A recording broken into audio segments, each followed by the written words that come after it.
A scout is trustworthy. Sophocles once said, "I would prefer to fail even with honor than to win by cheating."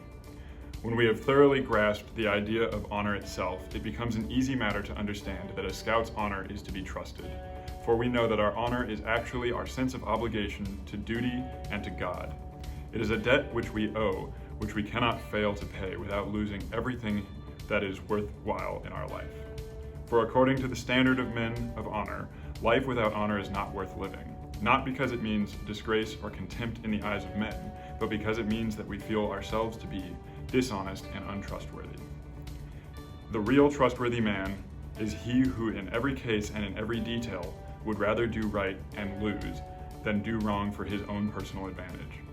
Our great president, Abraham Lincoln, was a man of this type, and we revere his love and his memory, not only for his great deeds as a statesman and a leader, but for the trustworthiness which sprang out of his love for the right and his human affection for other men. A scout is loyal. John Wayne said, "The very word loyalty is life itself, for without loyalty we have no love of person or country." Loyalty means to be faithful. When we say a scout is loyal, it means he remains steadfast in his adherence to what is right. Being loyal is a character trait that can be often tested and often misdirected.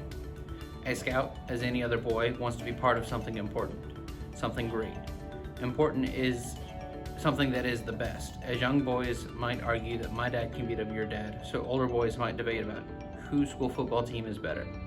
That kind of loyalty is more of a self-promoting exercise rather than being firmly supportive of the person or organization. True loyalty happens when nothing is personally gained. A scout is loyal to family, friends, scout leaders, school, and nation. A scout, when he hears some boys putting down a friend, should step up and defend that friend's name.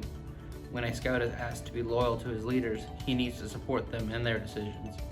Scouts need to be loyal to the laws of our country and the people that represent those laws, whether or not a scout agrees with the law.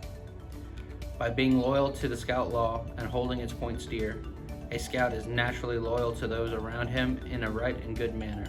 Blind loyalty is not loyalty at all, but loyalty founded on truth, compassion, and honor is truly loyal. A scout is helpful. He must be prepared at any time to save life, help injured persons, and share the home duties. He must do at least one good turn to somebody every day, and he is to do his duty before anything else, even though he gives up his own pleasure or comfort or safety to do it. When in difficulty to know which of two things to do, he must ask himself, which is my duty? That is, which is best for other people? And do that one. From a baby's first cry of hunger, he continually looks out for himself with a self-centered view of things. Human nature is to preserve oneself. A scout is challenged to put others first, possibly at odds with his own needs. This being helpful is an outward demonstration of the inner honor being developed in a scout. Doing a daily good turn takes real effort to search for need and then commitment to fulfill that need. A scout that has not learned to care about other people and be willing to sacrifice some of his time cannot live this part of the scout law. A scout is friendly. A scout is a friend to all. He is a brother to other scouts. He offers his friendship to people of all races and nations and respects them even if their beliefs and customs are different from his own. A scout should be friendly to everyone he meets, giving them the benefit of the doubt and believing them to be worthy of his friendship first until their character becomes known.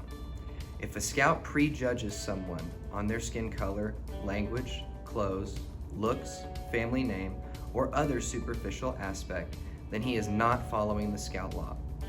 Offering his friendship to be taken, rejected, or lost to all people is expected of a scout.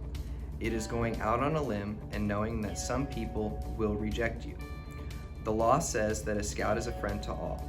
Sometimes the best way to be a friend is to demonstrate high values and refuse to join in those activities and behaviors that are of low character.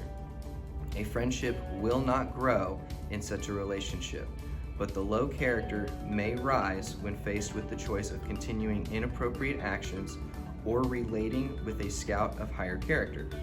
And later on, a real friendship may slowly grow. Do not wait for people to be friendly. Show them how. A scout is courteous.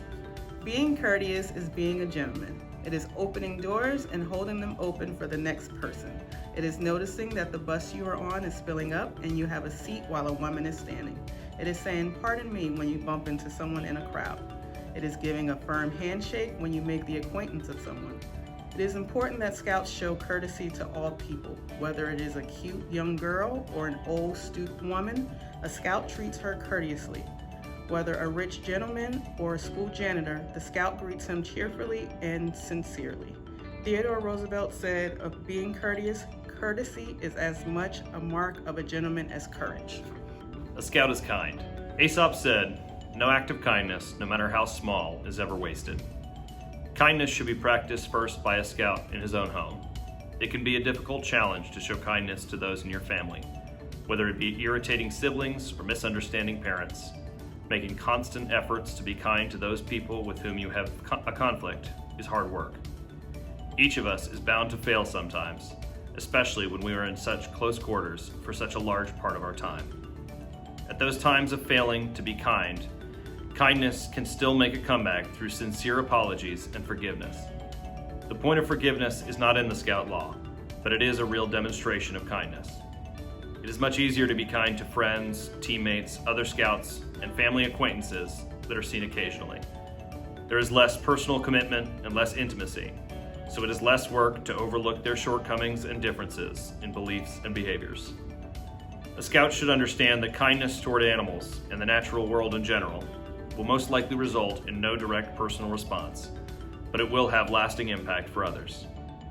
An enemy can also be shown kindness. Maintaining a gentle demeanor when provoked and refusing to lower your honor to fight or exchange insults takes a strong person. A scout is obedient. Wicked men obey from fear, good men from love. Aristotle once said, "The seventh point of the scout law is, a scout is obedient." According to Merriam-Webster.com, the word obedient means submissive to the restraint or command of authority, willing to obey. When a scout is obedient, he submits to those in authority over him. A key component of the Boy Scout program is for scouts to learn not only to be obedient to authority, but to learn to be a good leader when given authority over others. The authority of a captain on board a ship is supreme, but this does not mean that he must close his mind to the opinions of his subordinate officers and be obstinate and self-willed in having his own way. It means always that the responsibility of all decisions rests with him, and this he cannot delegate to anybody else, as he cannot do all the work of the ship himself. He is obliged to have officers and petty officers, engineers, cooks, stewards, and seamen under his command. The captain should understand, as far as possible, every detail of the ship's work so as to know whether it is properly done or not.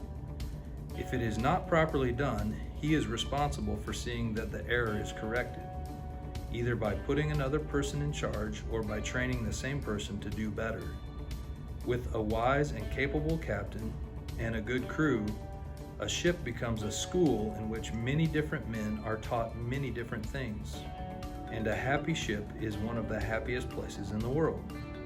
But the chief thing required, and that which makes all the others possible, is the habit of obedience and discipline. A scout is cheerful. Who wouldn't be cheerful on a warm spring day in the hills, resting under a tree in a lush meadow with blue skies overhead? A snow-fed stream trickling by, the birds twittering above. I bet you have a trace of a smile just thinking of it. That is the bright side of life, and we need to look for it in whatever situation we find ourselves. Whistling while taking out the garbage. telling jokes while scrubbing the crusty cookpots, and sharing a story while carrying water back from the creeks are all examples of cheerful scout. We don't often have time to sit on a tree, but it seems we have plenty of opportunities to do uninteresting tasks. A scout is asked to approach those tasks with cheer. Being a cheerful is not the same as being happy. I'm certainly not happy about cleaning the lantern, and I don't enjoy the job, but I can be cheerful while doing it. I can choose to grumble and complain and wallow in self-pity, or I can tackle the task with vigor. Remember, Sebastian Chafford said, "The most wasted of all days is that in which we have not laughed." A scout is thrifty. A scout is thrifty. He does not wantonly destroy property. He works faithfully, wastes nothing, and makes the best use of his opportunities. He saves his money so that he may pay his own way. Be generous to those in need and helpful to worthy objects. He may work for pay, but must not receive tips for courtesies or good turns. If our circumstances are such that we have barely enough to live on, and it is our duty to spend as little as possible for the sake of other members of the family, it is a good rule not to think of what we would like to have so much as to keep in mind the question, what can I do without? Even when the circumstances of the family are somewhat easier, it is always possible to deny ourselves some personal gratifications, and by so doing, procure the means of adding to the comfort of the others. Aesop said, "It is thrifty to prepare today for the wants of tomorrow." A scout is brave. Mark Twain said, "Courage is resistance to fear, mastery of fear, not absence of fear." A scout can face danger although he is afraid. He has the courage to stand for what he thinks is right, even if others laugh at him or threaten him. Most boys want to be strong and brave, much like movie heroes, able to overcome any obstacle. To prove themselves, they may do foolish things that are actually dangerous. When a boy does such a task to prove his courage to himself, it can strengthen his resolve in other situations. But if he is prompted to the task to win approval from other boys, he is actually being cowardly and bowing to their pressure. A scout's moral ideals also help him to be brave when faced with challenges whose outcomes may only ever be known by him. Whether walking past a crying child without stopping or glancing at a classmate's test, fear can make us take the easiest, safest path. Fear of failure, fear of the unknown, fear of looking foolish. Fear takes many forms and may cause bad habits. Making excuses and blaming others for mistakes rather than accepting the blame for actions and apologizing for mistakes are habits formed of fear. The scout, brave enough to accept consequences for his decisions, is brave indeed. A scout is clean. A scout is clean. A scout keeps his body and mind fit. He chooses the company of those who live by high standards. He helps keep his home and community clean. There's no way to camp, hike, and play in the outdoors and not get dirty. Getting dirty is half the fun, whether it's trampling down a muddy trail or wiping dust off a sweaty brow. Many honorable jobs also result in a dirty body: farmers, mechanic, miners, and so on. This natural kind of dirt is not the heart of this point of the scout law, but it still needs to be managed. If it's not dirt, earth, and grime that makes a scout dirty, what does? It's a simple chore to scrub dirt off skin, but a much more difficult task to clean up filthy thoughts, habits, and behaviors that accumulate in our lives. By keeping the mind and the heart clean and not allowing the emotional grime to settle in, the problem is kept at bay.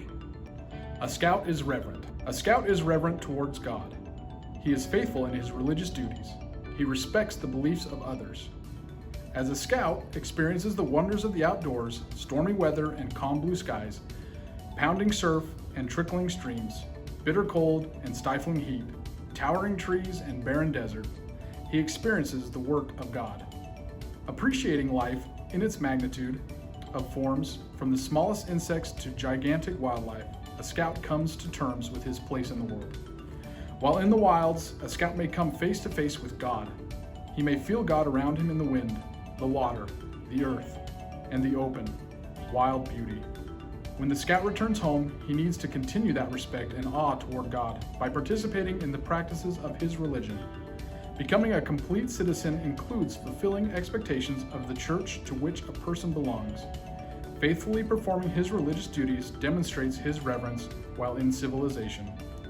Let parents then bequeath to their children not riches, but the spirit of reverence. Young men, thank you so much for letting us share some of your time. What you've just heard is the Scout Law as read by the Atlanta Area Council Boy Scouts of America staff. We chose to share the Scout Law with you because we believe that it exemplifies everything that it means to have courtesy and etiquette. As you go on your journey as a man and grow, it will be important for you to follow these principles. Whether you choose to participate in scouting or not, these values will be important to you as you grow on your journey as a man. Always remember that being your best self is the best part of being a superhero. Thank you for spending your time with us today.